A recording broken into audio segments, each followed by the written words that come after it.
ചെറിയൊരു കഥ പറയാൻ വേണ്ടി വന്നതാണ്. ഒരു പുൽച്ചാടിയുടെ കഥ അല്ല, ഒരു സയൻറ്റിസ്റ്റ് പുൽച്ചാടിയിൽ നടത്തിയ എക്സ്പെരിമെൻറ്റിൻ്റെ കഥ.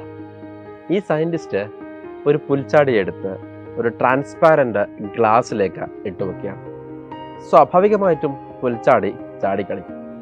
തുടക്കത്തിൽ ഇതിൻ്റെ ചാട്ടത്തിന് സയൻറ്റിസ്റ്റ് യാതൊരുവിധ റെസ്ട്രിക്ഷനും വെക്കുന്നില്ല. അതിന് പറ്റുന്ന മാക്സിമം ഹൈറ്റിന് പുൽച്ചാടിക്ക് ചാടാമായിരുന്നു. പക്ഷേ കുറച്ച് കഴിഞ്ഞതിന് ശേഷം അദ്ദേഹം റെസ്ട്രിക്ഷൻ വെക്കുകയാണ്. ഒരു പർട്ടിക്കുലർ ഹൈറ്റിൽ ഒരു ട്രാൻസ്പാരൻ്റ് ബാരിയർ അദ്ദേഹം സ്ഥാപിച്ചു. വീണ്ടും പുൽച്ചാടി ചാടിക്കൊണ്ടേയിരുന്നു. സ്വാഭാവികമായിട്ടും നമുക്കറിയാം, ഈ ബാരിയർ വരെ മാത്രമേ ഈ പുൽച്ചാടിക്ക് ചാടാൻ വേണ്ടി പറ്റുള്ളൂ. അങ്ങനെ ഒരു പർട്ടിക്കുലർ ടൈം പീരീഡിന് ശേഷം പുൽച്ചാടിയെ ഗ്ലാസിൻ്റെ പുറത്തേക്ക് എടുത്ത് വീണ്ടും ചാടാൻ അനുവദിക്കുകയാണ്. ഇപ്പോൾ നമുക്കറിയാം ബാരിയറും കാര്യങ്ങളൊന്നുമില്ല.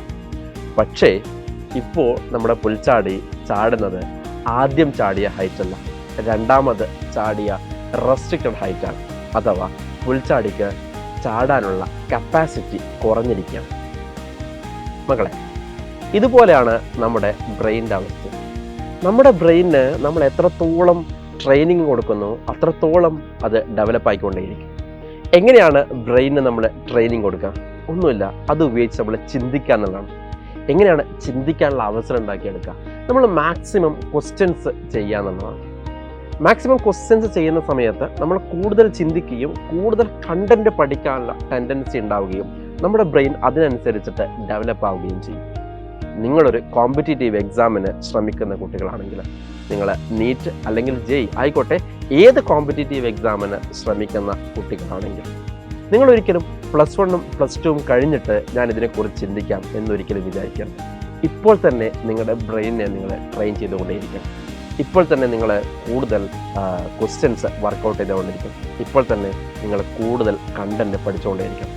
ഇപ്പോഴാണ് നിങ്ങളുടെ ബ്രെയിന് ഏറ്റവും ഡെവലപ്പ് ആകുന്ന സമയം. ആ സമയം നിങ്ങൾ വെറുതെ കളയരുത്. അപ്പോൾ ഇപ്പോൾ നിങ്ങൾ എൻട്രൻസിന് വേണ്ടി പഠിക്കുകയാണെങ്കിൽ ബോർഡ് എക്സാമിൻ്റെ കാര്യത്തിൽ പ്രശ്നമുണ്ടാകും എന്ന് ആരെങ്കിലും ചിന്തിക്കുന്നുണ്ടെങ്കിൽ ശ്രദ്ധിക്കാം മക്കളെ.